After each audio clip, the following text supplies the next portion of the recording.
Hey, what's going on, everybody? Brent Hyden here, coming at you on this Thursday morning, talking the 6 games around the association. Gonna go game by game here, but I'm only going to cover a few of the players and things that I am looking at on this slate. Mostly just gonna cover a lot of these games. It's just like one side of each game that I have interest in, so I'm going to cover most of that. But the first game that I'm going to talk about here today is Oklahoma City at Indiana. Indy 1 point favorite, a 222 over under in this game. Obviously, a lot to consider here with Paul George coming back to Indiana. The second time he's going to be making the trip here to Indiana. Indiana, a slightly better defense, or better than people, I guess, expect, but they have actually struggled a little bit over the last 10 games. Actually, over the last 30 days, they're 110.2 defensive rating. I hit on that. I hit on some of their weaknesses over that span in the notes, so make sure you check that out. Most of my interest, though, is going to be in the Pacers side of this game. We know Oklahoma City, a faster paced team. Defense has also struggled a lot recently. They looked a little bit better last night, but over the last like 30 days, they've been actually a pretty bad defense. They rank 21st in opponent points allowed over the last 30 days at 116. They've struggled on the boards a little bit, and that's going to make guys like Bojan Bogdanovic, Darren Collison, Thaddeus Young, guys that I really really like. As I've been banging the drum on Bojan Bogdanovic, has posted a team high 28% usage rate and has averaged 1.08 fantasy points per minute over the past month. While we know George is going to be on the other side of the ball, Oklahoma City's defense against small forwards not very good. 21st in defensive efficiency. They've allowed them to shoot 38% from three. Like, Boyan doesn't usually have a monster ceiling. We have seen a couple of ceiling games recently, the 41 and a half, the 53, things like that, but he's just consistently getting you upper 20s, 30s and fantasy points, and he's playing a ton of minutes, taking a ton of shots. The usage rate is there for him, so I really really like Boyan Bogdanovic. 6200 on DraftKings, 6700 over on FanDuel. With Darren Collison, I really like him as well. Matchup obviously not that great, but he has posted a 21.1% usage rate over the last 30 days, a 1.09 fantasy points per minute. It's still a good spot for him. Obviously, a price tag a little bit elevated, especially over on FanDuel, where everyone's price tags are elevated. But he's another guy just consistently, most nights, getting you upper 20s, low 30s in fantasy points. Does have a little bit of a ceiling in a faster paced matchup. I like the spot here for him tonight. So Darren Collison, someone else that I am looking at here. I do like Thaddeus Young as well, just another guy consistent with his fantasy production. Most nights upper 20s, low 30s as well. More of a cash gameplay here tonight, but 6K over on DraftKings, 6,800 over on FanDuel. Interesting thing to note, with Oklahoma City really struggling to defend in the paint, and ranking 16th in defensive efficiency to opposing power forwards, I really, really like him because Thad actually second on the team now in points in the paint with almost 10 per game. So I do like him. I like Miles Turner and Domantas Sabonis a little bit as well. It's interesting to consider that with Turner there is some block upside in the spot, even though going up against Steven Adams is technically a pretty tough matchup. Oklahoma City not as good against centers and as good on the boards as they have been historically. I mean, when you have guys like Russell Westbrook driving to the basket 400 million times per game, there is some block upside for Miles Turner here tonight. So that's something to definitely keep an eye on here. Looking at the next game, Cleveland Orlando.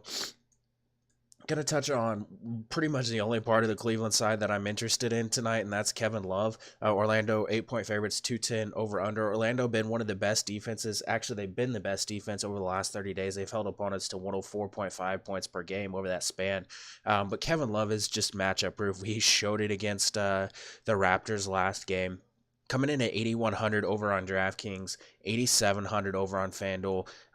I love the upside here. He's still only going to play 29, 30, 31 minutes here. Going to take a ton of shots, has some rebounding potential, has averaged 1.46 fantasy points per minute with a 27.1% usage rate over the last 30 days. So this is a pretty good spot. Interesting to note, Orlando allowing almost 1 point per possession on post-ups. 19% of Love's possessions this season are post-ups, and Orlando also allowing opposing power forwards to shoot 36% from three. So I do really like Kevin Love here tonight as well.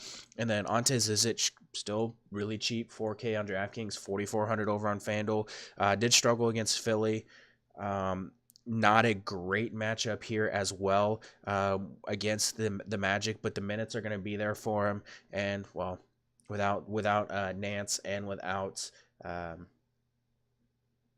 Tristan Thompson, there's really no one to take minutes away from him. Marquise Chris might get in the game a little bit. Channing Frye going to play some backup center, but you're going to get a lot of minutes out of Ante Zizic. Just a really, really good spot for him here tonight. You can look at Colin Sexton, who's been playing a little bit better recently. 3 straight games over 20 real points. You can look at Jordan Clarkson. Minutes are going to be there as well for those guys. Colin Sexton, never a guy that projects particularly well because he's pretty limited outside of his scoring. But at 5K on DraftKings, 5,800 over on FanDuel, not a terrible option here tonight. And if you're playing on FanDuel, you can look at Brandon Knight. You can look at David Nwaba, guys like that as punt options there. So looking at the other side of the ball with Orlando, this is where I have more interest. This is where the projections really like some of these guys. Because of the matchup, DJ Augustin, a guy that I'm always banging the drum on DJ Augustin because he's always cheap and he's always just a really good cash game option. Doesn't have a ton of tournament upside, but does project really well in this spot here tonight. He's 4,400 on DraftKings, 4,600 over on FanDuel. Obviously, we know that matchup is really good, but 26 fantasy points is what he's projecting for over on DraftKings. That's a pretty good return on his value for cash games, averaging about 25 fantasy points per game against the Cavaliers this season. Cavs 29th in defensive efficiency to opposing point guards. Obviously, we know the matchup not the greatest for Nikola Vucevic. Cleveland actually pretty good against opposing centers, but Vucevic 27% usage rate, averaging over 70 touches per game. He's obviously a really, really good option. There's going to be some other centers that we're going to get to. Obviously, we've already touched on Ante Zizic, but some other centers that we're going to get to that are in really, really good spots here tonight. So definitely someone to keep on your radar. We did see, Terrence Ross definitely let us down last night. I don't hate going back to the well with him or Fournier in this spot here tonight. Both guys project to be pretty solid options here. Aaron Gordon, always tough to trust, but the $6,500 price tag against the team that really struggles to defend the rim. I do have some interest in Aaron Gordon as well, who is going to continue to play a ton of minutes. Moving on to the next game. Sacramento at Boston. Boston 7.5 point favorites in this one at 226 over under. Looking at the Sacramento side of things, no one here projects to me an overwhelmingly good option here tonight. Obviously, just because Boston's defense really, really good. As we're noting, Buddy Hield, team high 27.9% usage rate over the last 30 days, touching the ball about 61 times per game. That's second on the team. 11.6 rebound chances per game. His shooting has trailed off 5 of 22 from three-point range over the last 2 games. He has kind of let us down a little bit recently, especially the last couple of games. But against Boston, a team that he has had success against this season, he's going to play a pile of minutes here. Buddy Hield's someone to actually keep on your radar. We've seen Boston actually struggle against three-point shooters over the last 10 games, allowing 36%. So they've also struggled to defend the rim, 67.5% shooting allowed. So that's a pretty big boost for Buddy Hield. Harrison Barnes, a guy who's just never really appealing to roster on a nightly basis, but 5,500 over on DraftKings, 5,600 over on FanDuel. Obviously not a great matchup. He did smash here last time these teams faced off. It's just a minutes thing. He's going to play 35, 36, 37 minutes every single night now. It's really tough to get away from a guy playing that many minutes. So projections actually really like Harrison Barnes as a pretty solid cash game value. You can sprinkle some of these other guys into your MME pools, but I think there's better places to look outside of a couple of those options that I highlighted. Looking at the Boston side of things, this is where it gets interesting because, well, everybody projects to be a really, really, really good play because, well, they're going up against Sacramento. Jason Tatum is probable for this game. Marcus Smart, Daniel Tice is questionable. Oh, going back to Harrison Barnes, one quick second. Keep an eye on the status of Marvin Bagley. That could impact the minutes. I currently have Bagley in my projections, and Harrison Barnes still at 36 minutes, but it is something to keep an eye on. But on the Boston side of things, Kyrie Irving, obviously in a great spot. Kings 22nd defensive efficiency to opposing point guards, allowing them to shoot 36% from three. Lack of interior rim protection is a boost to Irving, who takes 30% of his shots from three-point range. 8,900 on DraftKings. For Kyrie Irving is just way too cheap, I think. He's 9,900 over on FanDuel. That's a little less appealing, but this is still a really, really good spot for Kyrie Irving, who, has monster upside in a fast-paced game like this. He has posted a 26% usage rate over the last 30 days. Jaylen Brown is interesting as a tournament option. At his current price tag, he's just still really cheap. Always tough to trust. 4,600 on DraftKings, 5K over on FanDuel. But with the Kings really struggling to defend the rim, there's some upside for Jaylen Brown in that spot. Marcus Smart, if he plays, really strong cash game option. Jason Tatum, Marcus Morris, always really, really good options.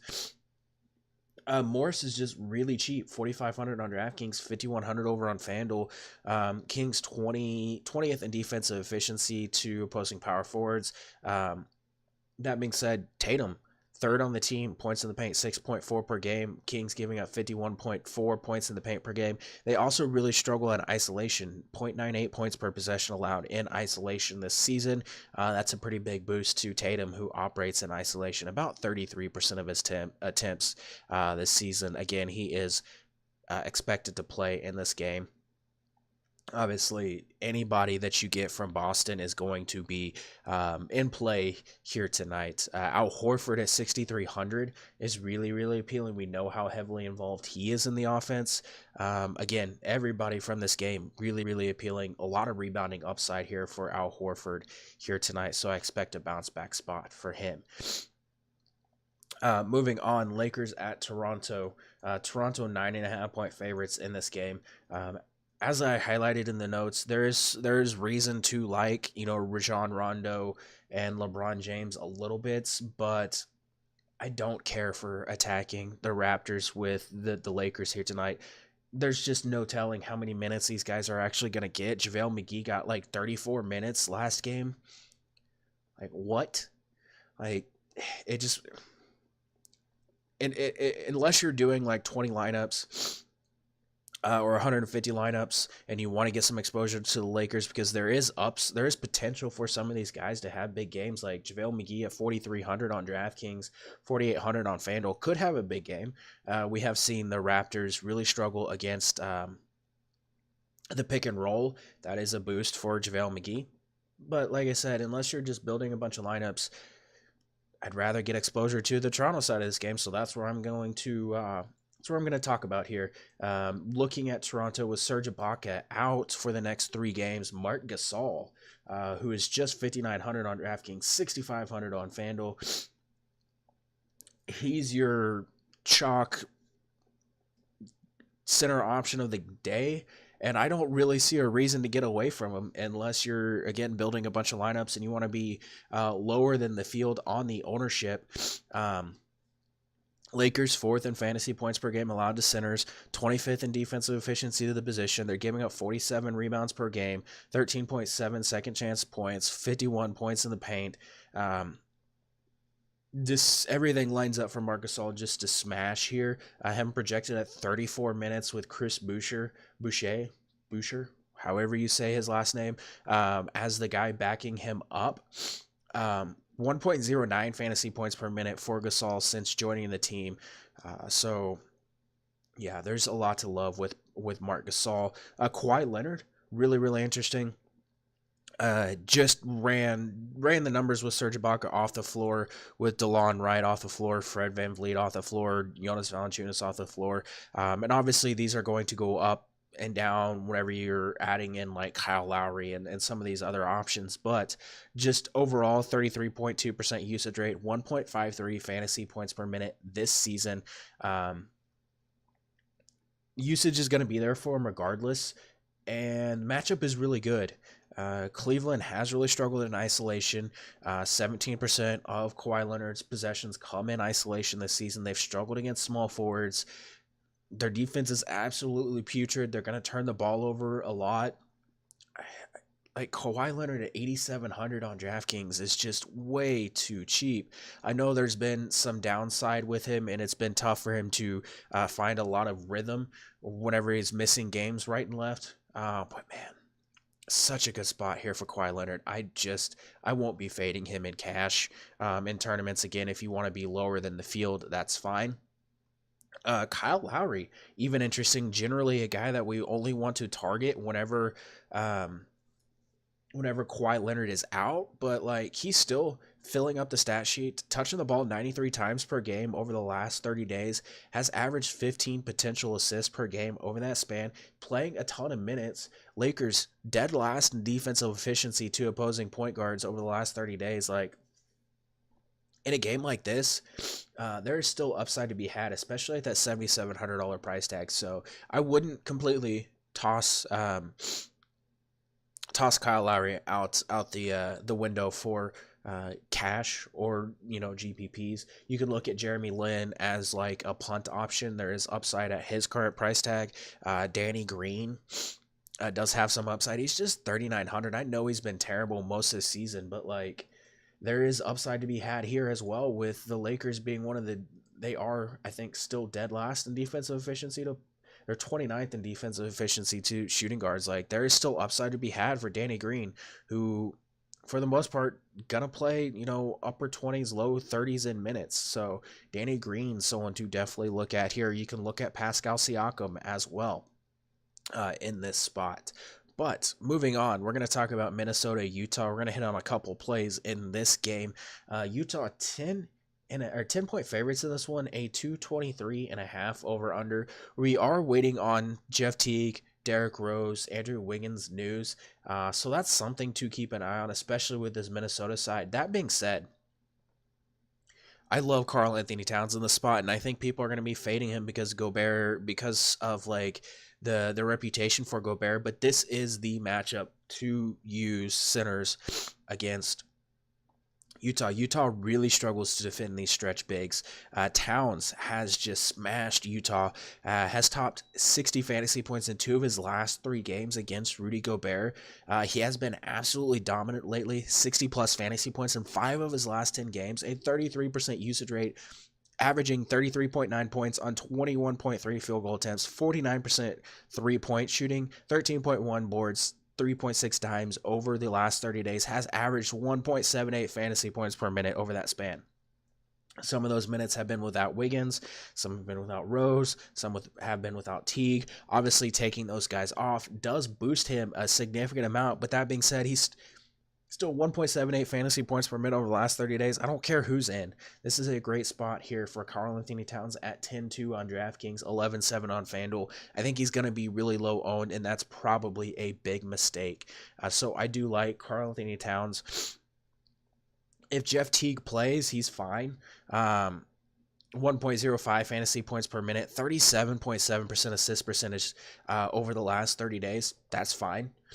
Utah allowing opponents to shoot 36% from 3-point range. 22% of his shots come from 3-point range. He's fine in the spot. Derrick Rose is fine as a tournament option at 5,200 on DraftKings, 5K over on FanDuel. If Jeff Teague sits, not going to be a bunch more minutes for Derrick Rose, but we could see him get up, 26, 28 minutes maybe.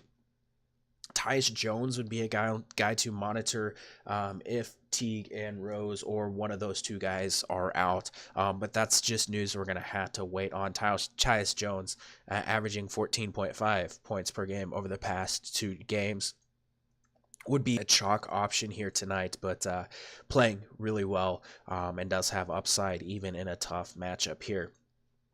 On the Utah side of things obviously significantly better going up against the Minnesota Timberwolves for this side of the game. Not going to cover everybody from this game, but I will hit on the two guys that or one guy at least that I think is going to go overlooked. Joe Ingles, 6K over on DraftKings, 6,100 on FanDuel, playing pretty well of late.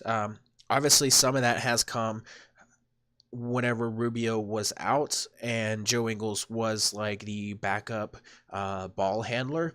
But Rubio still playing limited minutes. Howell Neto, Dante Exum, these guys all playing limited minutes. Joe Ingles still doing some facilitating. And in a matchup against a Minnesota team that is allowing opponents shoot over 37% from three, they're allowing opposing small forwards to shoot almost 40% from three. Joe Ingles could be a really, really good option here tonight. Averaging about 28 fantasy points per game against the Wolves this season. You'd obviously like to see a little bit more out of him at that 6K price tag, but someone to definitely consider here tonight. Jay Crowder, I think this is going to be a Crowder game. It's been tough every night when we're thinking it's going to be a Crowder game, it ends up being a Favors game, and when we think it's a Favors game, it ends up being a Crowder game. But I do think this is a Crowder game with Wolves allowing opposing or power forwards to shoot almost 41% from three. So Jay Crowder, the guy that I think I'm going to go with here, but it's really tough to argue Derek Favors, who has been playing really well of late as well. So I don't dislike having exposure to either one of those guys, but I think it's going to be a Crowder game here for me tonight. Donovan Mitchell, Ricky Rubio, things like that I hit on in the breakdown, so go ahead and check that out for information on those guys. But I did just want to cover those two options, the guys that I'm looking at most from the Utah side of that game. Looking at the last game of the night, Dallas at Denver. A 219.5 over under. Denver 11-point favorites in this game. I don't have a ton of interest in Dallas. I did hit on some reasons why Luka could have some success. It is worth noting Rick Carlisle did kind of come out and say after last game that he might have played Luka a little bit too much and Luka didn't look right. I think that was the word that he used. Let me try to pull up the... let me see if I can get the quote up here real quick. Let's see. Yeah, Carlisle, he didn't look right. He had a tough night, and I probably played him too many minutes, although he's probably at about average or maybe a little under, but tough nights happen. So that's something to keep in mind. I don't know if that's going to, if Luka is still injured. Again, in tournaments, there's reason to like him. There's reason to like Dwight Powell as well.